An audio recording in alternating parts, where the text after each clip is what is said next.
Hello, everybody. Um, we'll sit on Alistair Black because he's spooky. Uh, Welcome back to GamerGives54's channel. This is TougherDuck55 in case you can't tell. I want to try something a little new tonight. So thought, why not? Let's give it a shot. Um, you hear a lot of This is my first time doing this. We're gonna review today. I don't know if we've ever reviewed. We might have did it on one of the Crazy Adventure podcasts we used to do back in the day. Chip in the chat if you remember that. Like that was some OG stuff. Um, but I got WWE 2K25 up because my original plan was I wanted to play some my brain's not working. Some My Rise matches. I'm trying to finish the 4 playthroughs of My Rise, and I've beaten 2 and still got 2 more to go. I'm like halfway through the 3rd one. But I didn't want all the talking to interfere with it because I'm going to have to do some reading and some everything because I got some notes. Not a lot, but I got some notes. But yeah, so first off, we are in a new house. We have moved out of the rental place, and we are now in what hopefully will be our permanent home. And I know what you're probably saying, Duck, how many houses have y'all lived in at this point? Since we've been streaming, we've lived in 4 different places. Which, that's how many we've lived in total. The first house was our childhood house. And of course, we moved to another house, which y'all kind of seen sometimes before the official move, because we had that as a vacation home. Moved in it officially. HOAs. Couldn't deal with the HOAs. So we rented. And then, while we found a house, and took 3 years, because people up here want to sell you a barrel for $80,000. But now we finally found a place, and we're here. And so, to celebrate, I got every single Conjuring movie. All 10 of them. Of the film series. And I have my uni cap and gown behind me on the door, and it's going to make me think that something's there. Because I'm sitting here in the dark because it's hot. And all I have is a little lamp. And the TV going. But yeah, I have sat here. And not one sitting, obviously. But have watched every Conjuring movie. And I watched them in chronological order. Yeah. And if you want to watch them in chronological order, you can always Google how to do that. But just to give you a little help to save you from some clicks, you just start with The Nun, then Annabelle Creation, then The Nun 2, Annabelle, The Conjuring, Annabelle Comes Home, if you want to, The Curse of La Llorona, The Conjuring 2, The Conjuring 3, and then The Conjuring 4. And that can be your order. So yes, I did include La Llorona. Just because, I mean, it's technically tied to it. I mean, I know the Warrens didn't handle the case, but I think it's got like the priest in it. So yeah, there you go. But we're gonna review them today. And what I'll do is, just to try to make everybody happy. So what I decided to do is I decided to rank them from 10 to 1. 1 being my favorite. The one that I enjoy the most. I'm not saying it's the best one, although it kind of was. But it was just the one I liked the best. And then 10 was the one that I didn't really get as much out of.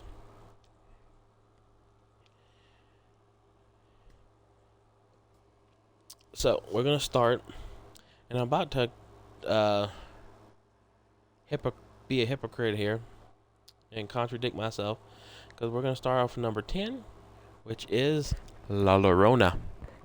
I picked La Llorona for number 10 just because it's not really a case, like it's not really a Conjuring case, but I wanted it included Honestly though, La Llorona was great. I'd probably put it about midway of the list if I was numbering it with the rest of them, because it was great. So here, let me find the lady's name. Is it Cynthia? I don't think it's Cynthia. I think that's a movie I watched. I watched this other movie just a minute, just a couple days ago. So we and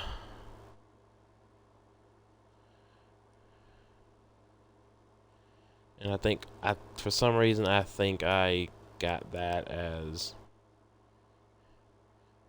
yeah, okay, I had to find my notes. Her name was Anna. So the Curse of La Llorona stars this woman named Anna, who is played by, so I get her name right, Linda Cardellini. You guys, you old people would know her as Velma from the Scooby Doo live action movies. I would know that because I too was old and watched those Scooby Doo live action movies in theaters when they came out. Anna's just your typical like mom. She's like everybody else. You know, she has these two kids. Her kids start seeing, malevolent things that start scaring them. She gets a little unsure of what to do. And then,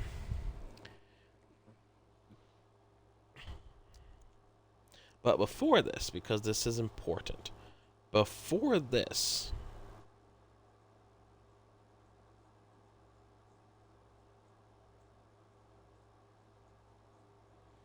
she tries to help this other lady.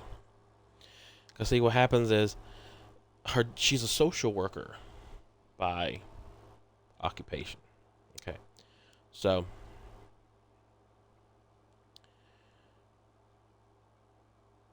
she's there trying to help this mom whose people think she's a nut because is she believes a lot in the curse of La Llorona. And what you guys might not know about La Llorona was, so according to the movie in here, I actually I did a little bit of research on La Llorona just to kind of help to pace, just to kind of help out the Hispanic community here, because they're gonna like jump down my throat if I don't get it right.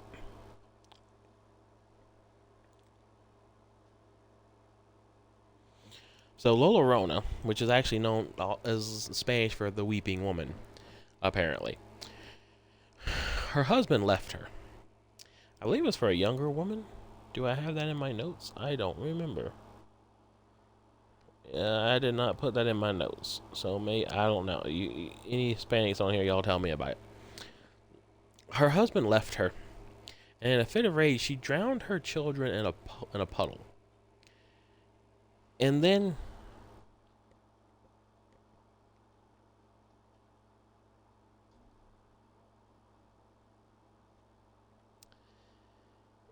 I'm trying to think. I think she. I want to get this right.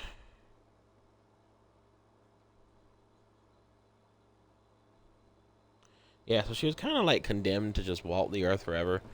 Um, and so what she does is she goes around and she looks for other children to replace the ones she drowned. So what she was doing was she was going for this crazy lady's children. Do I have the crazy lady's name in my notes? I am not organized. I am not organized at all.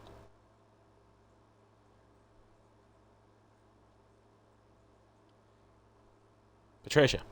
Her name is Patricia. I should have known that. That was one of them drunk women in the HOAs. Anyway. So Patricia isn't actually crazy. She just knows about La Llorona and knows that La Llorona is trying to take her children to as her own. So anyway, Anna goes to help, and Patricia winds up getting arrested, and her children get taken away, or so she thinks. They later find them dead. So the children was killed. Patricia's in jail, And it's a big thing. So what we later find out in the movie is during all this like scary things going on with Anna's children, she goes she gets the help of this priest who is apparently he's one of the priests that helped the Warrens. I believe he was in the Annabelle movie, the original Annabelle movie. Um, I could be wrong about that. That one might have died. I have to check my notes on the Annabelle. Anyway, we'll get to that in a minute. Anyway, he was one of the priests they helped out, and so together they decide to do some investigating, and they find out that Patricia, like somehow or another, told La Llorona that she could have Anna's children. So now La Llorona is like, after Anna's children because apparently Patricia can just say, "Yeah, here, have this lady's children. I don't care." So Patricia enlists the help. Patricia. So Anna enlists the help of this priest, and they have to like get rid of La Llorona. They do this thing about like they put like this special powder around the doors to keep her out, and it's a lot. But they actually able to handle La Llorona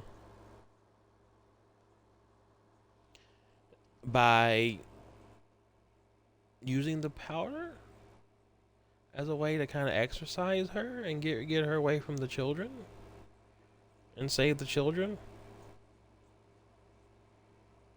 So, like I said, I don't have many notes. It's mostly names. So, Anna saves her children and saves La Llorona. Now, La Llorona I put for number 10, like I said before. But it was like my review's not doing it a whole lot of justice. It's a great movie. Like they have some cool little Easter eggs, Scooby Doo Easter eggs. One of them is they're playing Scooby Doo on the television in Anna's house, and it is really cool.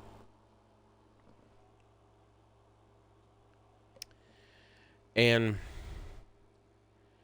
like I think the biggest connection this movie has is I believe is like I said the priest. It's the only real connection to the other Conjuring movies, but I did want to include it because yeah, it was a good movie. I have it at number 5. Again, it's a lot to kind of take in because it's a lot of Hispanic lore, and the most I've had to Hispanic lore is I dated a chick from Colombia one time for like 3 months.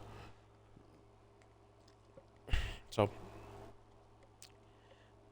if any of you guys could tell me like some secrets I might have missed in the movie or like some things to go along with it, let me know. But I do think it's a cool little movie, especially considering they're kind of connecting to the Hispanic community in the Conjuring universe, because that's where like you get a lot of like paranormal stuff from like minorities. Like you have like the Native Americans. My great grandmother was of the Cherokee tribe, so she would tell us about a lot of different things. And then the Hispanics have a lot of like spirits and stuff they believe in and all that, and so I thought it was a cool little connection to the thing. Coming in at number 9 though is the original Conjuring movie. Now, I did do a little bit of cleaning while watching this particular movie, so I don't know if it was just because of the fact that I couldn't get into it or the fact that I didn't pay enough attention. But the movie itself, I wasn't a fan of the original Conjuring movie. Like, it was good. All the Conjuring movies are good. I'm not gonna tell you any of these 10 movies is it's a bad movie. Avoid it because I would watch them. They're really good. Favorite horror movie franchise out there. My favorite horror movie franchise, and I will die on that hill. But the original Conjuring movies it doesn't stack up to the later movies. It is famous. It inspired the Amityville horror movies. I think the Warrens covered one of the Amityville horror cases, if I'm not mistaken. But this movie, basically, the Warrens are called to the house. The case is there are bad spirits being seen in the house. The mom and the daughter can see them. Now, I don't. Did I write down their names? I think I did. I think I did. I think I did. I think I did. Yes. Caroline, and where's the girl? Where's the girl? Where's the girl? Where's the girl? Where's the girl? Where's the girl?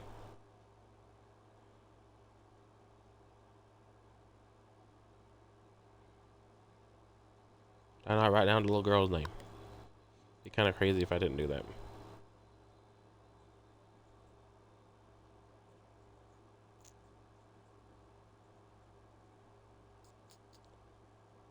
Okay, I guess I did. Anyway, Caroline and one of the daughters sees like these bad spirits. So like they're having, if you've watched the Amityville Horror, you kind of know basically things that goes on in the house. And so they tried to get in contact with a priest to come and bless the house, but the Catholic Church won't do it because the family, whose names I have definitely written down, um,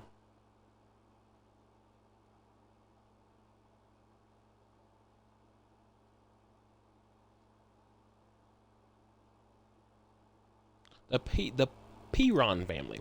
Perron family. I knew I had it. So the Perron family don't go to church. So because of that, the Catholics are just like, good luck with your demons, I guess. I don't know. I don't know if it's like a special, like, and like I'm not trying to make light of it. I don't know if like the Catholics are like, I'm not Catholic. I don't really follow Catholic, you know, beliefs. I just don't. You know, like I'm not turn this into like a hate on the Catholics or anything like not that. Just don't follow it. So I don't know why, but they just wouldn't do it. They were just like, no, we're not gonna come out and help. So the Warrens go help, and so basically they find out that this demon is named Bathsheba, and she was apparently like a cultist, Satanist type person from like I think it was the 1800s, and she like sacrificed her baby to the devil and then killed herself. But before she did, she like cursed anybody that would like go on her land, and of course, like all these centuries, like all these decades later, um, the Perons are like on the land, so they get to be cursed, I guess.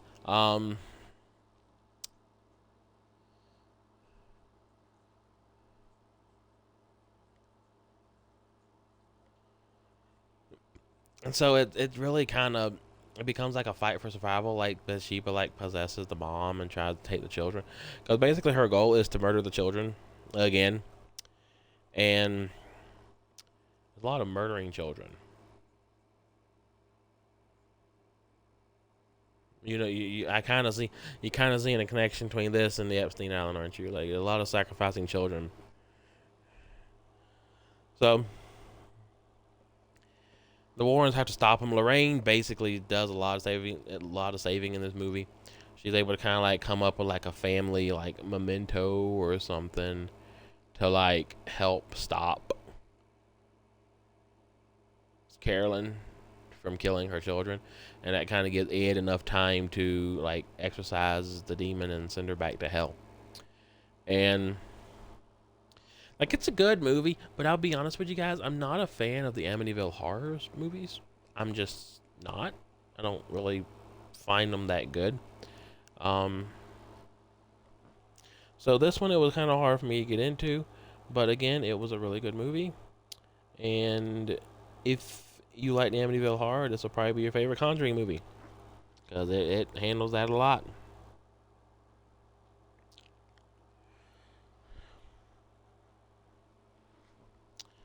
But yeah, for me, it was it was okay.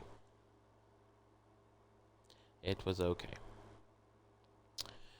So number 8 for me, and like any of the rest of these movies, I was a fan of. This one kind of is the bridge from The Conjuring and La Llorona to the rest of the series. It's Annabelle, the original Annabelle. And I remember I watched it the first time, and it was like very intriguing to me. But after you watch it one time and you know what's gonna happen, the movie's just really slow. It's really slow. It covers this couple, Mia and John, and they are in this house. They have their own house, and Mia is pregnant. She's expecting a baby. And what they don't know is that next door is the couple who adopted Annabelle, the girl Annabelle. From we'll talk about her in a different movie.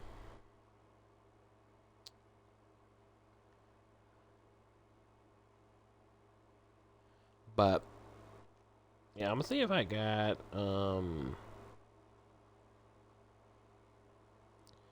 did I write her down? No, she's just Annabelle. Okay. So anyway, the couple next door adopted this girl Annabelle, who, surprise, has the Annabelle doll. You'll find out how she got it later.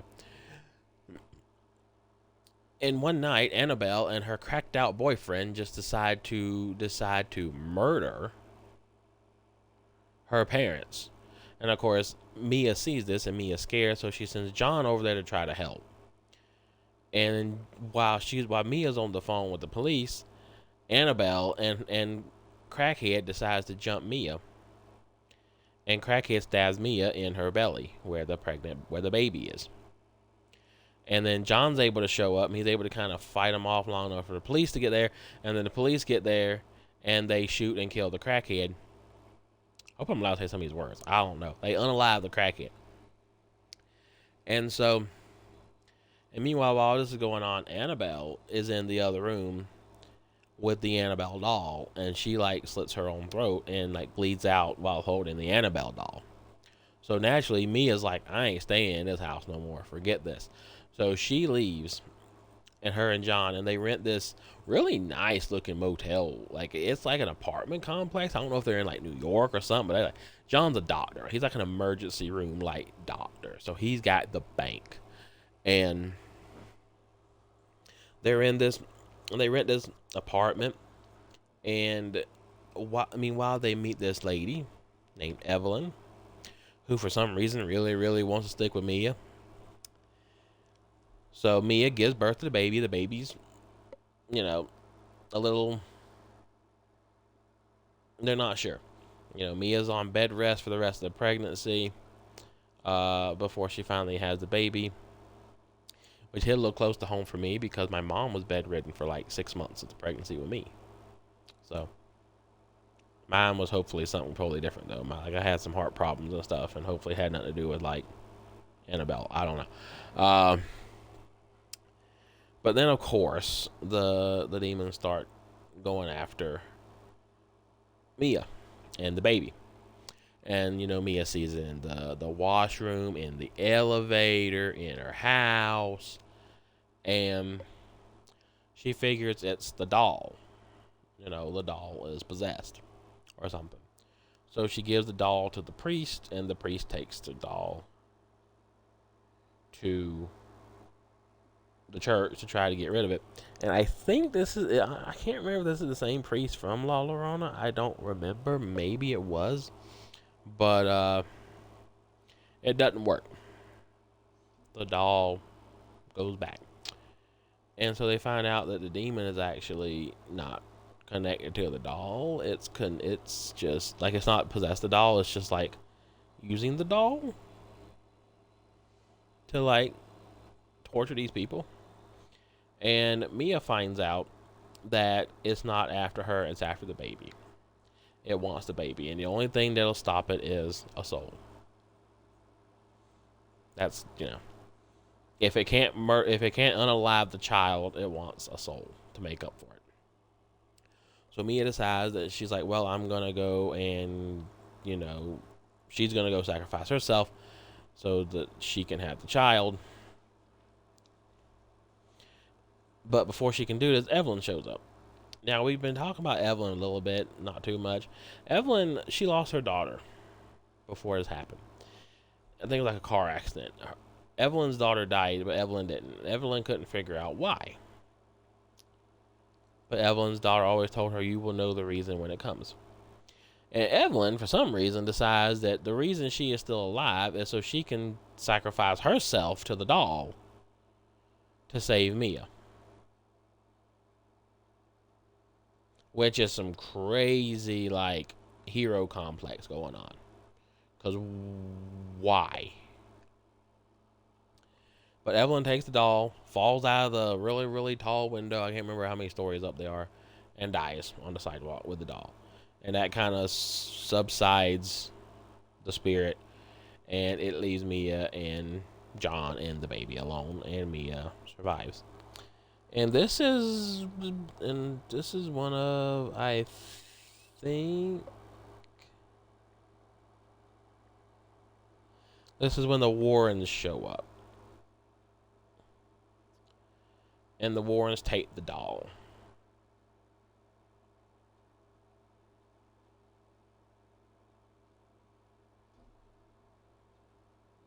Or so they think.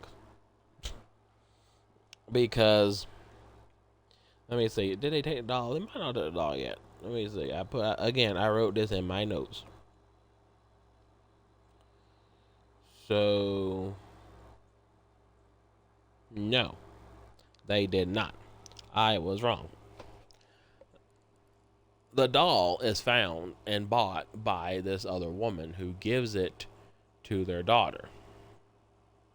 You want to guess which daughter got the doll?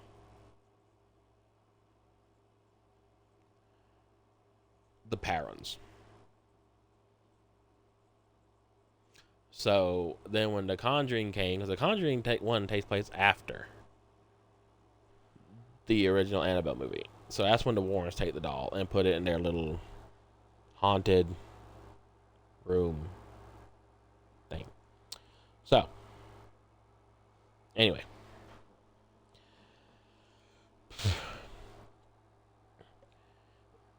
Then we got number 7 is The Nun 2. And you guys, I am as shocked as y'all are that I put this Nun 2 movie down here, because I remember watching it and I thought this is the best horror movie I have ever seen. But I went back and watched it, and it doesn't hold as much water to the original Nun movie. Like The Nun 2, it's an okay movie. Like it's good. I love the acting. I love the actors. They're doing a great job. But, and we're going to talk about The Nun 2. Let me get my names pulled up, because that is what we are doing today. Irene. We are talking about Irene. So Irene is a nun that has now since moved on to another convent, I guess is what they called groups of nuns. I don't know, like, don't follow nuns. So, again, like the Catholics, nothing against nuns. Just don't follow nuns. But Irene goes like this other convent, and it's like this all-girls school. And there is a dude there by the name of Maurice. And Maurice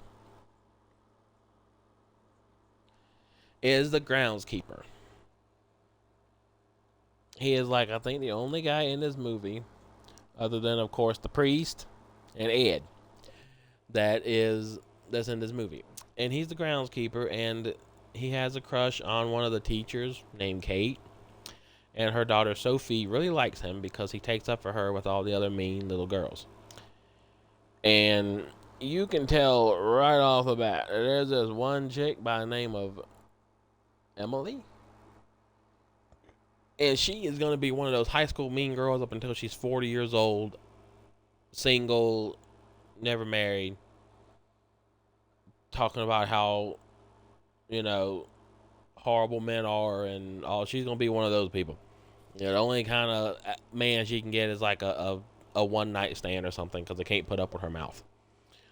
She's there, and she just likes bullying Sophie, and Maurice has to take up for her. Well, of course, Valak shows up, and she's here to take souls. And Irene, who is really not wanting to have to deal with this again because she's already had to deal with this one time,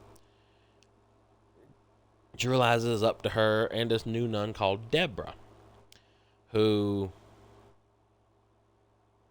like shows up, but she's like one of those I'm not like other nuns, and so it's up to them to try to save the day. Irene then finds out that she is connected to this long line of like spiritually gifted women. Her mom was like put in a crazy house because she could like see things. And so Irene decides she wants to see like how far her lineage goes. And they find out that their lineage goes back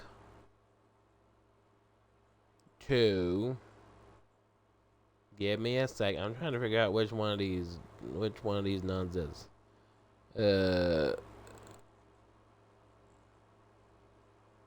I don't know which nun it is. I ain't write down the right one. Anyway, she's like this patron saint of the blind because like she was like saw as a witch, I think. So they like tried to burn her, but she wouldn't burn. So they like gouged out her eyes. Very scary stuff. And so she's like, okay, so we can use the eyes. They apparently have, I don't know if it's like these real eyes. I kind of hope it's, I don't know. So to trying to stop the nun. In the meantime, the nun is possessing Maurice because, of course. And Maurice kidnaps Sophie, and then he's trying to kill Sophie. And Irene is there. And they try to use the eyes, and of course, the nun's not having it. And then Maurice gets the eyes. And then the nun's trying to use Maurice to to unalive everybody. And then Irene remembers that she can pray. So she gets Deborah to help her pray. And like the wine comes out of the barrel. And it like burns the nun to the point where she leaves. Valak leaves. And Irene is once again saved. The world? The place? I guess the place. I don't know. But it's like The Nun 2 is a good movie. And of course, Irene talks to Maurice, and they're like, Maurice decides he's going to be with Kate, and he's going to help raise Sophie. Because Sophie spent like the whole movie trying to like get Maurice and her mom together. And Irene just kind of goes back to doing Irene things. Like I said, looking back, like it's a good movie because it's got a lot of like twists and turns and it's got like a cool ending that you don't see coming. But it doesn't have what a lot of the other movies had. Because a lot of the other movies, they were just interesting right up until the point. And this one just wasn't. I don't really know how else to say it. It just wasn't. So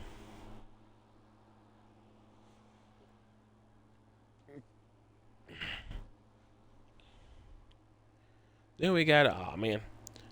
First I gotta get some water. I'll be right back.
You guys don't know how bad I had to pee.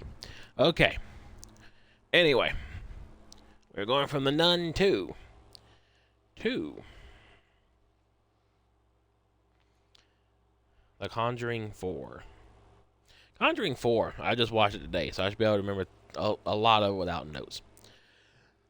But again, it was a long movie. So at this point,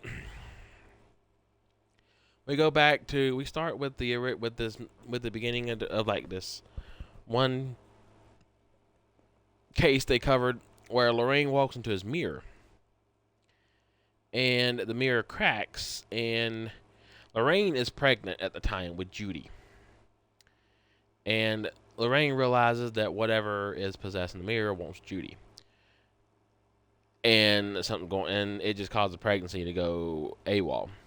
So Ed has to, I guess, abandon the case. I don't know, but they rush to the hospital. Lorraine gives birth. There's a hand there, and she's like asking Ed, please don't let it take the baby. And Judy is born unalive. She's born, but she's not alive. And so while they're, so then they start praying over the baby, and the baby, Judy comes back alive, and then Judy grows up, and she's fine. Everything's okay.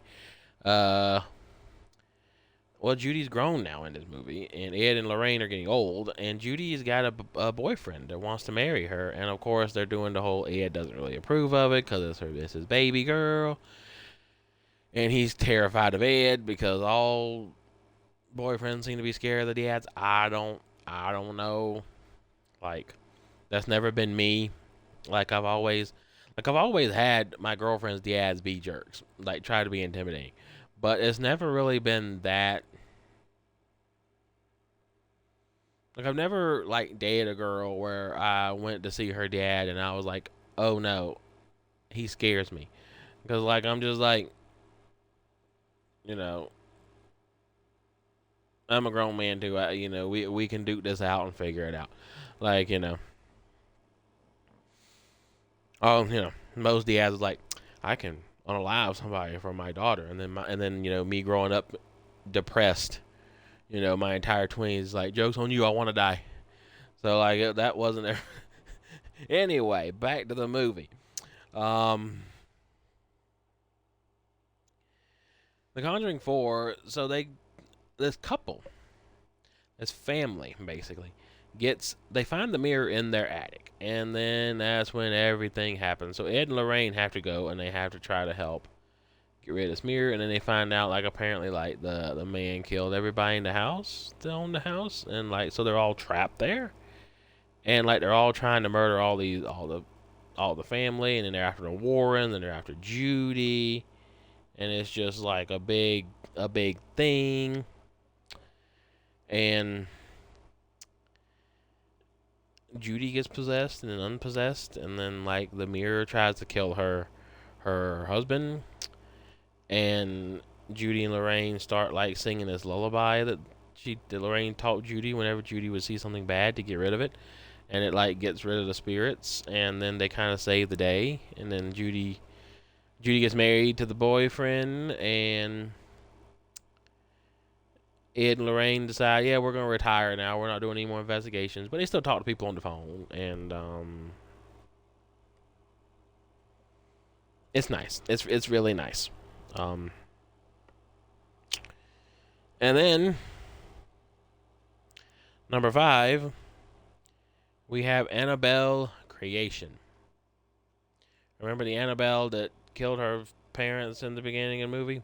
The other Annabelle? Well, here we go. So Annabelle Creation is about this man and his wife who have this daughter. And they break down by the road one Sunday after church, and they're trying to change the tire. And the little girl runs out in the road to help with the tire, and she gets plastered by this truck that's going way too fast down a dirt road. They speed like the people around here do. No regard whatsoever. They own the road. If you dispute it, then unalive to you. So the family's name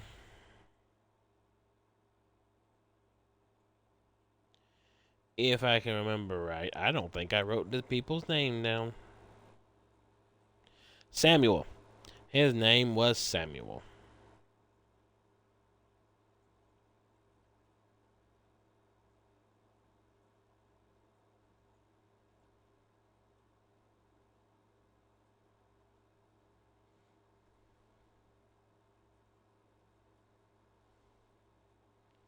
And Samuel and Esther, they decide that they want to open up a, their home for other girls, little girls. And so this nun by the name of Sister Charlotte decides to take a bunch of these other little girls by the name of Janice, Linda, Carol, Nancy,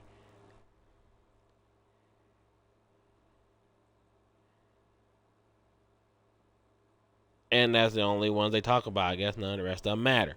Um,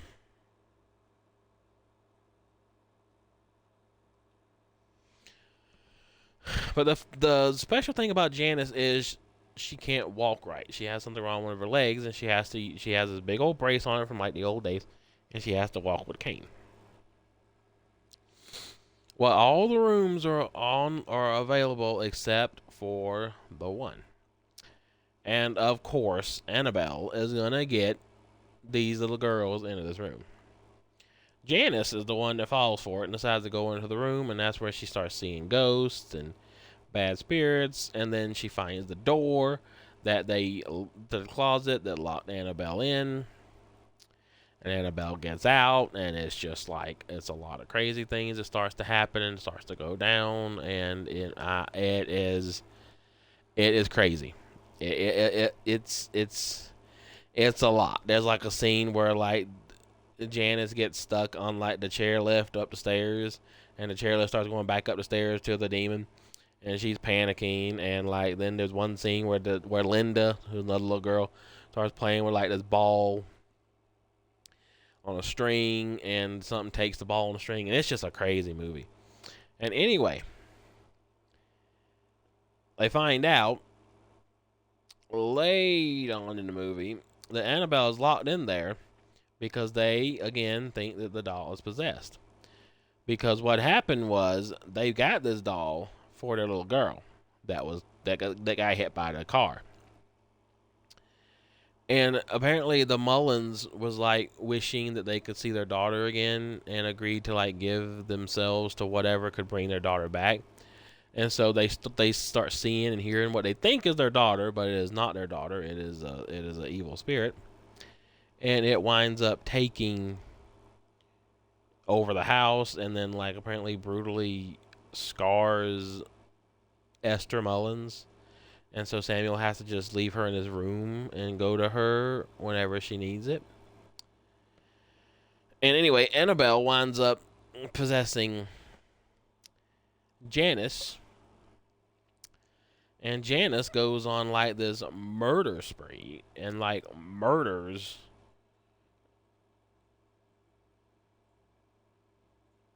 like all these other people.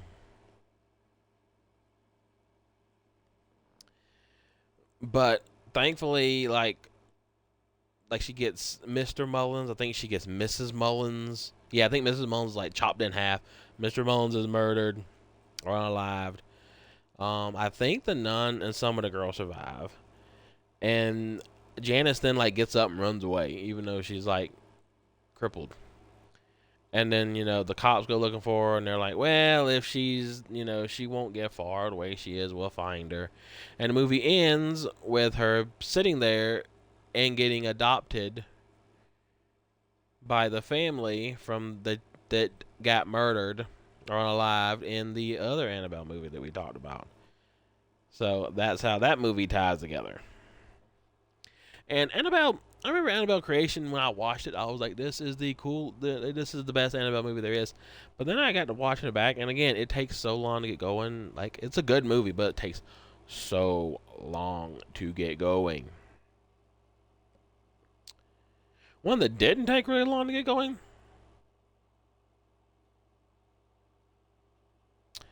is number 4, The Conjuring 3. Now, The Conjuring 4, his real name is Last Rites. Conjuring 3 is The Devil Made Me Do It. So, whoa. My phone just decided to start using speech chat, which is creepy as crap. So The Conjuring 3 is actually a really good movie. Like, I didn't realize it was that good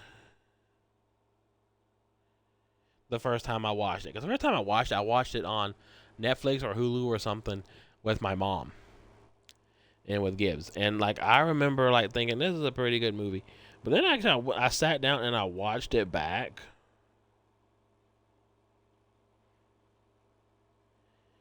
And this movie, like, if you're like an investigator type person and you're like paranormal, this movie's for you. This movie reminded me of Murdered Soul Suspect, and y'all know how much I love that game. So basically, what this movie is it starts out as like another exorcism. This little boy David, he is like, he got something in him, and it's like trying to kill him, and the Warrens are trying to get it out, and they're having trouble getting it out. And so Arnie, who's the big brother, he challenges the demon, and the demon kind of goes into Arnie, and it gets out of David. And David's cured. Arnie seems fine, but oh, the things that's gonna happen in this movie, guys. It is a crazy movie. I might be putting this at number 1 before it's over with, because I really, really love this movie. It is a really good movie. So, anyway, Arnie starts being like tortured, seeing things. He starts seeing things that aren't really there. He starts hearing things that wasn't really said. And he has this little girly friend by the name of Debbie.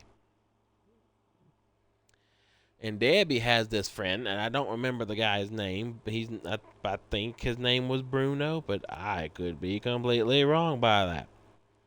All I can really tell you is he was just he's a regular little dude. Sorry. He's a big dude, but he's a dude. And the three of them just hanging out, chilling. But Arnie is seeing him flirting with Debbie. So he thinks that Bruno, or we'll call him Bruno. I don't know if this is Bruno or not. I just have the name Bruno written down. And he unalives Bruno. And then he starts walking down the road, kind of in a trance, and he sees a cop, and of course Arnie's got blood all over him, and Arnie's like, he says he thinks he hurt somebody, and then they go back and look, and they find out, yeah, he did. He unalived this guy. So prosecutors doing what prosecutors want to do and just seek the death penalty over every little thing that ever happens. I feel like prosecutors sit in their office and be like, so and so jaywalked. You know what that means? Death penalty. How much defamation can we come up with to side the jurors with us? Let's do this. Yes, death penalty for jaywalking. Let's do this. Defenders aren't real lawyers. Death penalty. So anyway, not a fan of prosecutors if you can't tell. So anyway, they want the death penalty, but then Arnie finds out that the only thing that can save him from the death penalty are the Warrens, because the Warrens are sitting there and they're like, Debbie's sitting here. She's telling him like he's possessed, and they try to see if he's possessed, but I think he's able to read out the Bible, which proves that he's not possessed at that time. But the Warrens is like, we're gonna look and see if we can prove that he was possessed or not, because we need to figure something out to save this boy from death row for something that he didn't even really do. So it starts this real long like case that where the Warrens go, and Lorraine's got this cop, and she's like, I can tell you where the road is. And the cop's like, no, you cannot. I am the cop here. I know everything. And then he finds out Lorraine didn't know what she was doing, so he's like, yeah, maybe I better listen to the crazy white lady. He's a black cop. So anyway, they kind of find this road off to the way off by itself. And anyway, long story short, they find out that there's this old woman who is like in the occult, and she's like cursed Arnie because for some reason she's after Arnie. But we find out that previously she was just cursing everybody. Apparently they had like these little emblems, these little token things, tiki things, and they were like just put in places to curse people. And that's how the little boy David got cursed, was he jumped on a waterbed that had the thing in it, and it busted, and he got possessed. And then Arnie got the thing in him when Arnie challenged it. So now the woman's trying to curse Arnie and give Arnie's soul to the demon. And Arnie's in the jail, and the demon's trying to like have him slit his arm, trying to like do all this. And this is one where like the Warrens don't actually do the exorcism. They have another priest go and do the exorcism. And while he's doing that, the Warrens are looking for the lady, the cultist. And she has the thing possess Ed. And so Ed's trying to murder Lorraine, and Lorraine's like, Ed, stop, you got a heart condition now, you're gonna die. And anyway, thankfully right there at the end, Ed sees this Lorraine, so he busts the summoning table, and the demon comes out of Arnie, and then because she promised it a soul, it takes hers, and then she dies and goes to hell. And with all the evidence, because they had video, they had audio, they had the priest encounter, they had all the cops saw what was going on. So they were able to convince the jury that, yeah, that was something more of this than it looks. So what happened was Arnie wound up getting like 5 years. And then he got out and he married Debbie, and they lived happily ever after. Like I said, it was really good. Like, it's very like investigative, but also like it had your paranormal fix. So if you're into those kind of things, I would recommend checking it out. And now we go to number 3, which is The Nun. The Nun 1 was a really good movie. It was a great way to start. I know it happened like really, but like it was a great way to like start the chronological movies. The Nun's a great movie. I really enjoyed it. So The Nun follows once again Irene, who is like, she's a nun, but she's like really doesn't want to be a nun. And she meets. You got to get these little people's names down right. Frenchie, who I declare, I think he's Maurice. Does it talk about that? Maybe. But anyway, the same actor plays both of them. If it's like any indication. So like Irene is sent, there's a suicide in the convent. And this priest, Father Burke is sent to try to figure out what in the world is going on. That's where he meets Irene and he meets Frenchie. I think Frenchie like gives him a ride or something. So then they start real. It's not long till like, of course, the nun's after them, and they realize that the suicide wasn't a suicide as much as it was an escape. The nun wanted a soul. So the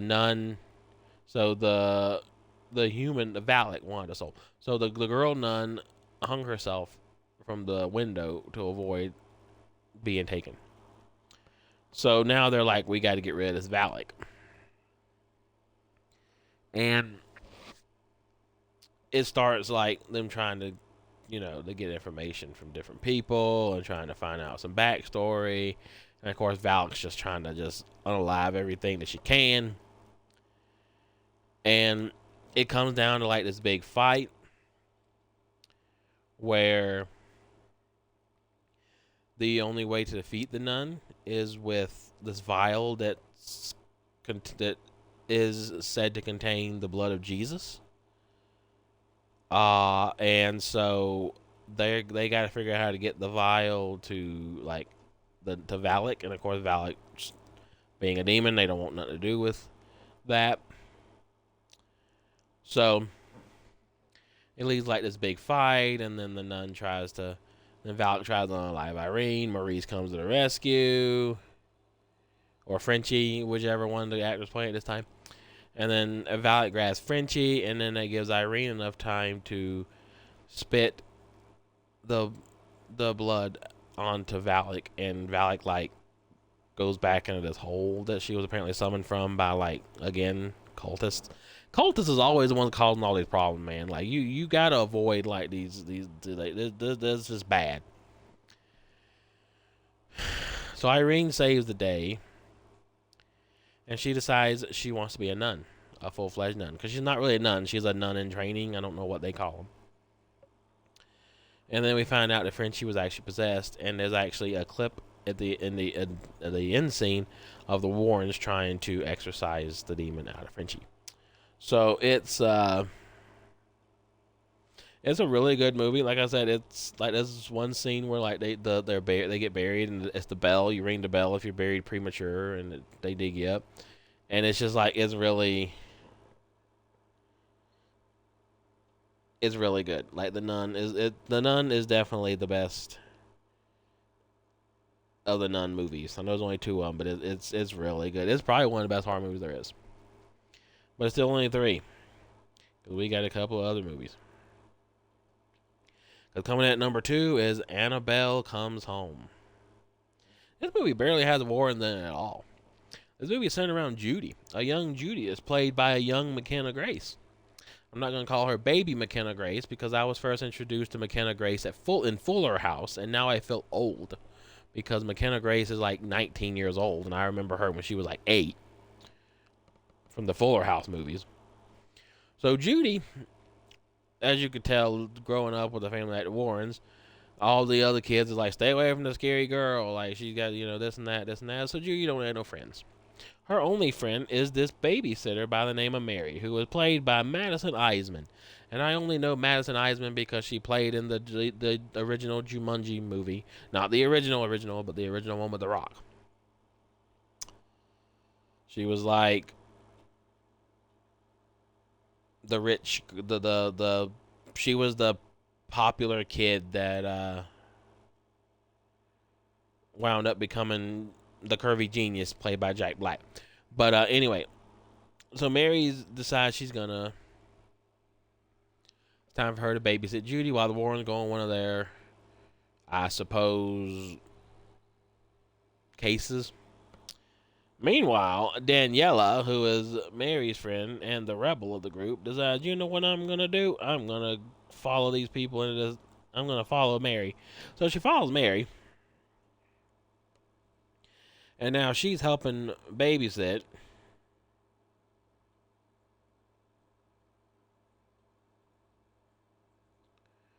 Judy. And I want to make sure I get this kid's name right. I think this is the right kid. Yeah. All this time, Bob, who is like, we see him in a convenience store while they're picking up some things. And Mary likes Bob, and Bob likes Mary, but Mary don't know that Bob likes Mary, and Bob don't know that Mary likes Bob. So he decides he's going to come over the night that they're there to the Warrens' house, and he starts serenading Mary, which is kind of adorable, but Daniela, of course, gets a joke out of it. And then Judy gets talking to Daniela, finds out that Judy's bully is Daniela's little brother. And Daniela's like, you need to give him a little bit of a break. And then we find out that Daniela's dad was killed in a car accident. There's a lot of car accident deaths in this franchise. And Daniela was driving. So Daniela blames herself for her dad's demise. And of course, Annabelle is going to play off of that, because how does Annabelle get out? Oh, Daniela decides to go look at the creepy off-limits room and accidentally lets the doll out. So now it's up to Mary and Judy and Daniela to stop Annabelle from just taking everybody out, while Bob is fighting a werewolf in the barn. And there's no explanation as to how that became a thing. It was just there.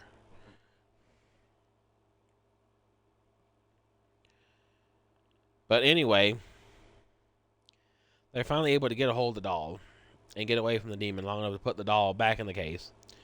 And Judy has to keep the demon at bay while Mary closes the door.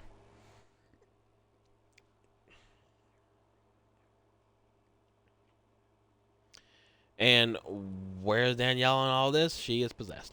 She got possessed by, we think, the nun, Balak. Wait, no, that can't be right because of the kind of movie. So who was it? Just a ghost? I guess. I don't know.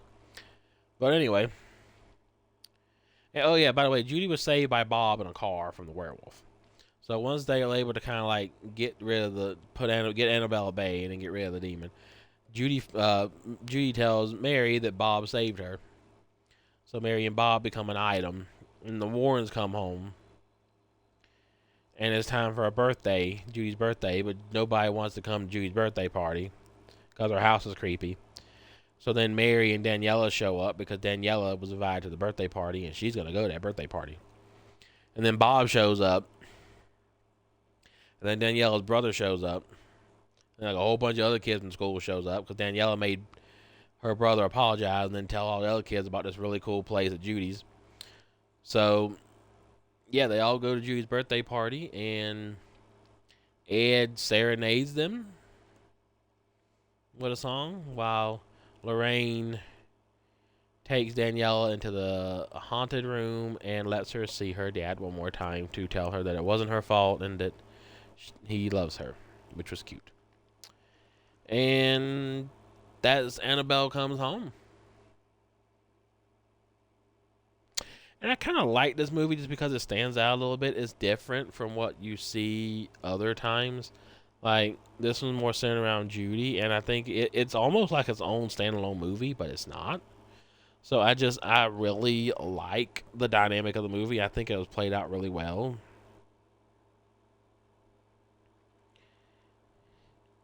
And yeah, I would recommend going out of your way to watch it because it was really, really good.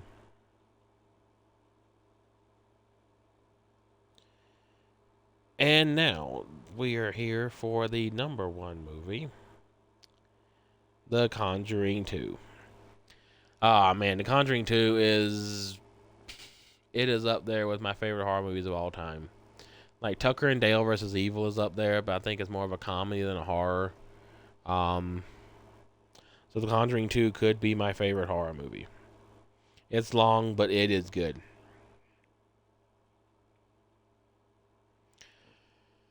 So The Conjuring 2's main demon in this movie is Valak. Not yet known. Her name is Valak. That will be important later. And so this family moves into this house. The mom's recently divorced. She's got all the kids, and they move into this house. And at first, they're being like haunted by like the ghost of this old man who died in the chair. Like he died in a recliner in the corner of the room, and now he can't leave, so he's like just haunting them through Janet, who's the main little girl.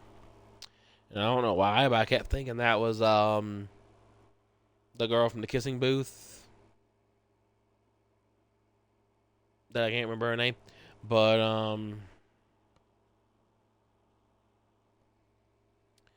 it wasn't. It was a different actress.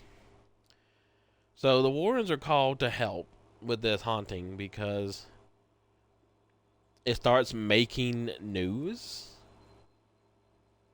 Because they're actually like the haunting gets so bad that they reach out like, hey, we need somebody to come help with the, you know what I'm saying? Like this, it's that bad. And so the Warrens go to help, but before they can actually have an exorcism, they have to prove to the Catholic Church that it's a real demon.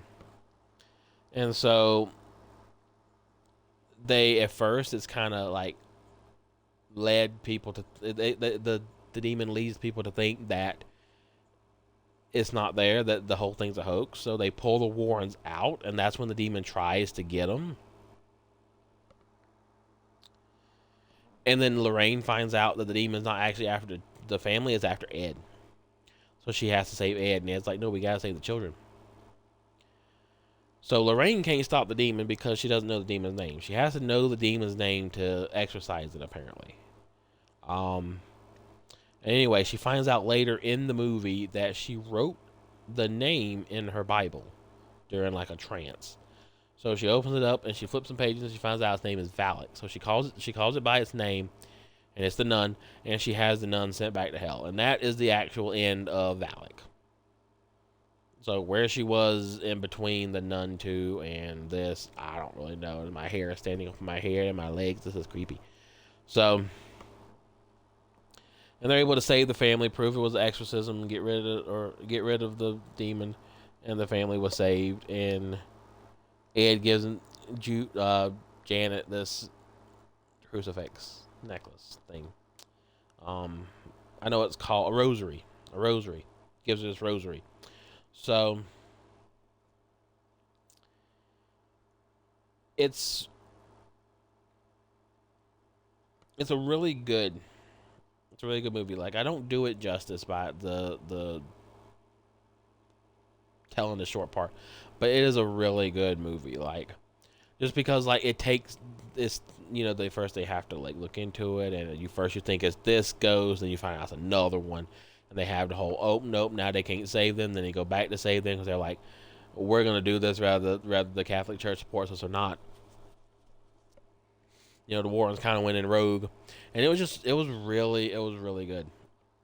I would recommend, if you've never watched Conjuring 2, I would recommend checking it out because it is one of the best horror movies out there, especially paranormal wise. So, yeah, those are the Conjuring movies from 1 to 10, 10 to 1. And you guys let me know, what is y'all's favorite Conjuring movie? What's your favorite horror movie? How am I wrong with this list that I made? Like, let me know, because I want to make sure I'd like to see what you said. It'll be on YouTube. Put it in the comments on YouTube. Let me check it out. And yeah. But I guess I'm going to play some actual WWE 2K26 now. But I thought it'd be a good little stream to do. Let's go over like the horrors of the movies I spent so much time trying to binge watch all these and we've watched movies in between all these too. Like I watched It Feeds, which had Ashley Greene in it. It was a pretty good movie, not her best movie, but she does some pretty good horror movies. Like just there's a few horror movies she plays in that's really good. I love Ashley Greene. I've met her a couple times. She's an absolute sweetheart. We watched Air Bud, World Pup. It was really good. I got to watch it and watch one of the first girls I ever had a crush on from that movie. She was in that movie. She played Emma. I don't know her name. She's a British chick. I fell for like British chicks early on. Like I have a thing. Like back then, like I had a thing for blondes. Like I'm a little like I don't really have a type. I mean, I guess I prefer brunettes now, but it really doesn't matter that much to me. But I loved blondes back in the day, man, and I really loved Brittany Page Book. Her name was Emma Putter. And so I need to see if she's played in anything else. Her face looks familiar, so I might have to see what else she's played in. I don't know any of these movies.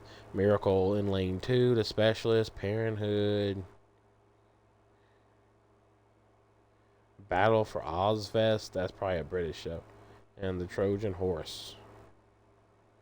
So, no idea. Looks like she kind of stopped acting after 2008. Oh well, anyway, we're getting off topic. So yeah, I've been watching quite a few different movies, and got to watch Good Boy finally. It was a good movie. It was a sad movie, but it was a good movie. So yeah, and I've been playing some WWE 2K26, trying to beat these 4 My Rises. We did beat the pass. We streamed that if you guys want to check it out. I hope to bring you guys some more streams soon. I don't. The future is uncertain right now, and I don't mean to sound like doomy and gloomy. Although I guess it kind of fits the theme of the movies for this review. But yeah, I have a hernia, and I've had it about 2 months now. It happened while I was helping move a washing machine that I didn't feel comfortable moving, but I helped move it. Now I wish I hadn't, because yeah, we've been trying to like take care of it and stuff.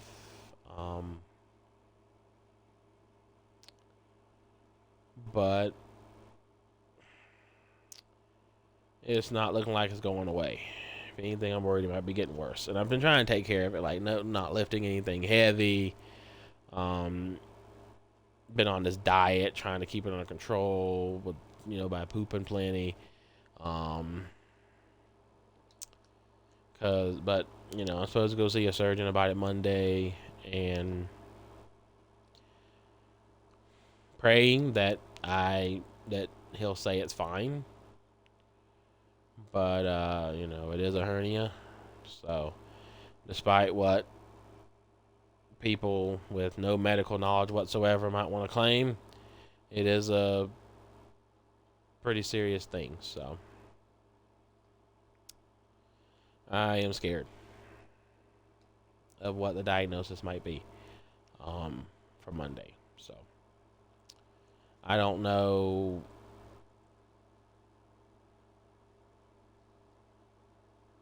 how many more streams you'll see going forward. Hopefully some. I mean, if you want us to review something else, let us know. Maybe we can stream more wrestling game. Gibbs is wanting to get a couple other games. I don't know if she will or not, but then we got we got the ones I've been streaming. But it's really going to come down to what that is. And hernia surgeries are scary and painful. Really painful. Everybody I talk to says that it's bad. So I am scared. But this was kind of a comfort stream while I kind of was able to make use out of binge watching 10 horror movies. And I just like talking to you guys. I mean, I know, there's not a lot of y'all, but there's some of y'all. There'd have been more of y'all if Deputy hadn't just kept ruining all the streams and kicking all you out because she was jealous. So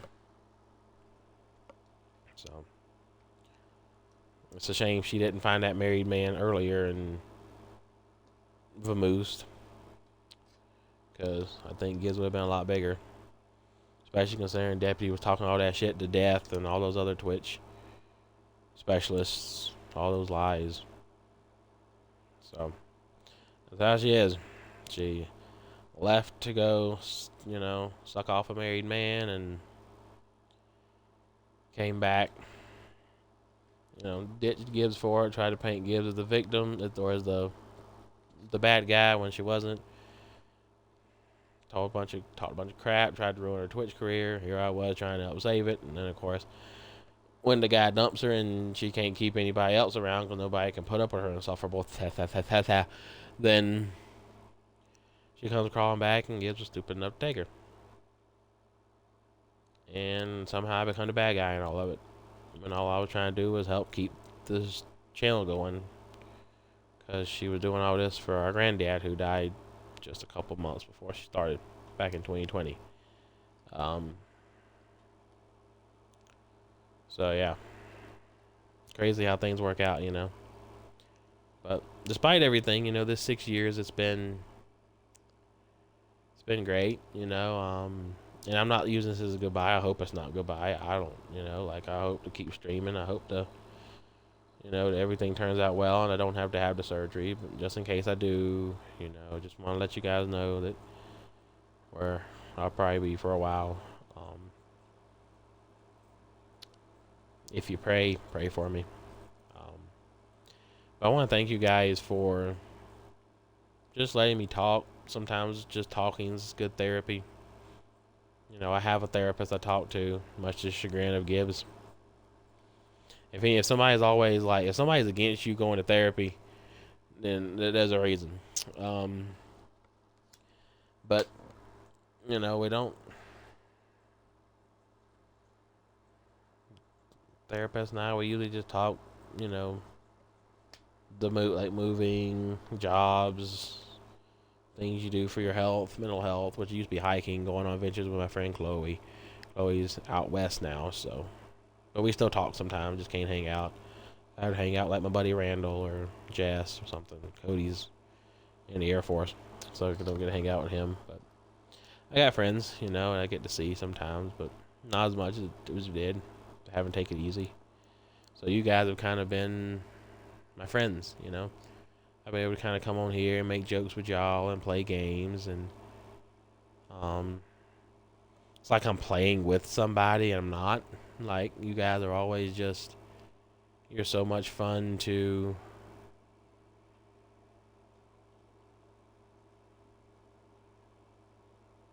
have to talk to, and I'm really grateful and thankful that I have you guys. And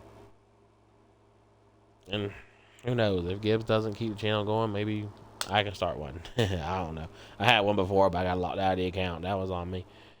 So who knows? I don't think Gibbs isn't the problem. She really wants a friend, and for some reason she thinks Deputy's it, and she's not. So she's gonna go along with whatever she says. You know, girls are like that. So who knows? Um, but you guys have supported a lot over the past 6 years, and I appreciate it because like it's been fun. It's been really fun. I didn't know how much I enjoyed streaming until I started helping Gibbs.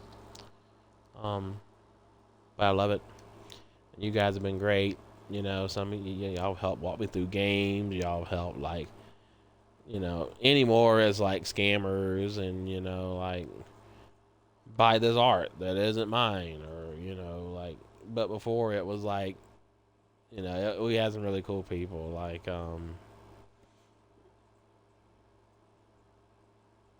we've had people like try to talk us through WB 2K 24, 25, 26, the Texas Chainsaw Massacre, Bendy. Um, we've had some of our. I missed the subscriber streams where like y'all join in on like Brawlhalla or Minecraft or something and play Overwatch. But sometimes just talking to you guys has been great. Like it's therapeutic. It's hard to explain, but it is. So I'm really thankful and grateful for all of y'all that has dropped by, watched the channel, tried to subscribe before Deputy blocked you. Like just saying hi, and I hope all of you wherever you are doing good in life. Um, I hope that all your dreams come true. So, you know, with that being said, hope you guys check out other stuff on the channel. Like I said, we recently streamed the wrestling game. I got some series on there, whether it was the college football Road to Glory with my alma mater, or the Murder of Soul Suspect, or The Life is Strange, Batman. Um, it's been fun, and I hope I'm able to do it some more. But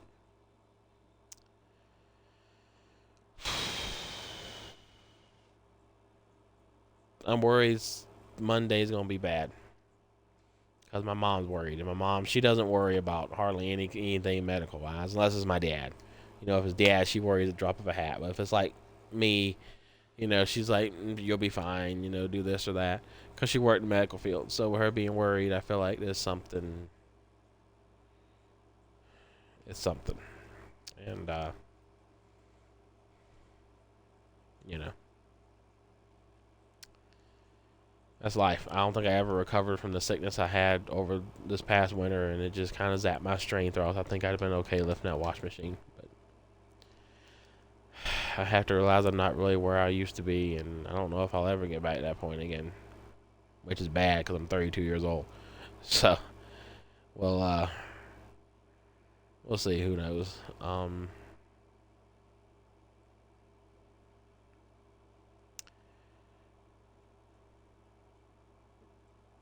But yeah, I'm sorry we haven't been streaming much lately. I've been trying to keep it going, but it's been kind of hard, you know.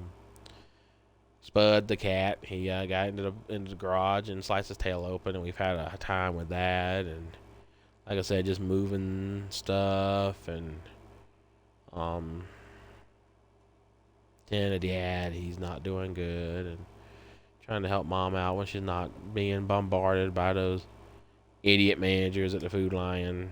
Like, you haven't met stupid till you try to deal with a manager at a grocery store. Like, my goodness, sir, calm down. Like, you're a grocery store manager. If the best I could ever do as a grocery store manager, I'd probably unalive myself too.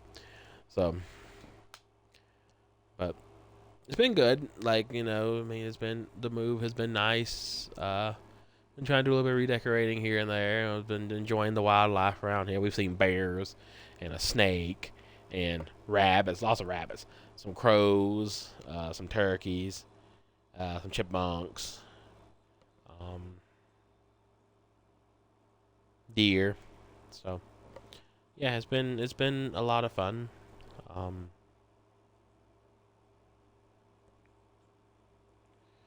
you know, and been trying to hang out as much as I could with Chloe before she left on her adventure. Chloe, if you're ever watching any of these streams, I love you and I appreciate you for your friendship.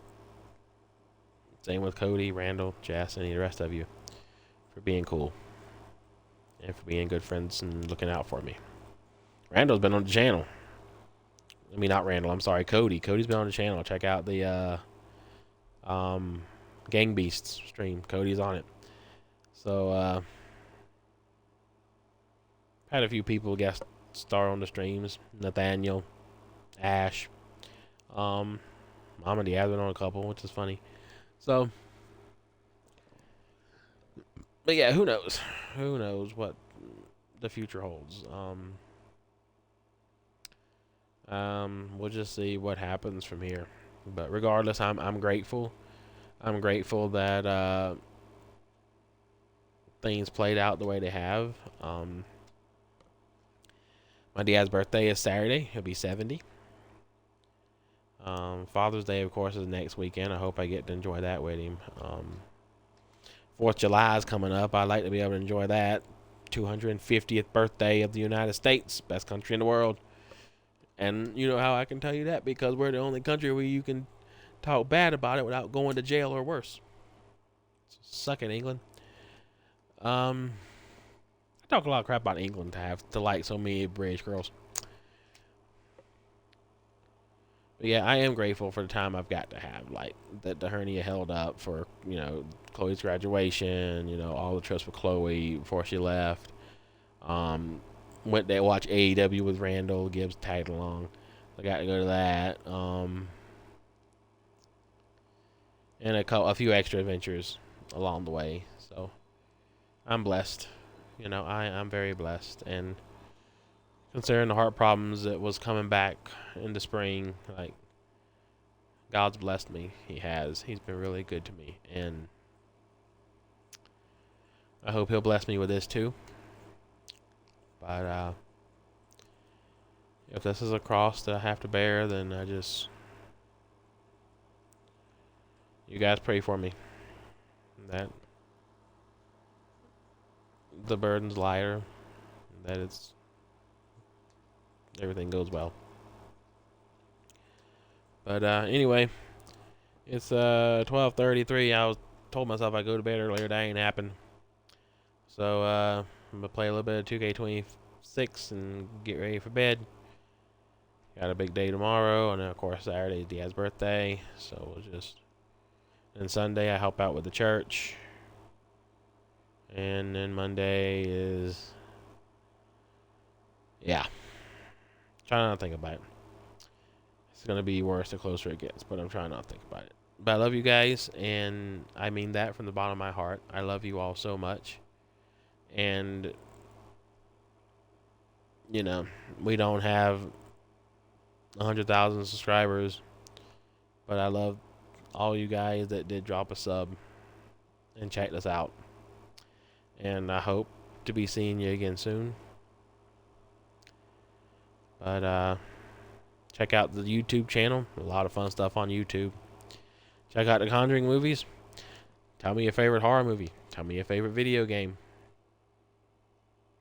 Tell me some fun friend stories that you have.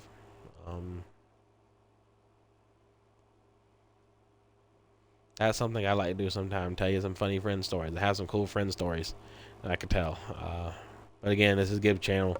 She's a little jealous of my friends. So I don't know why, but she is.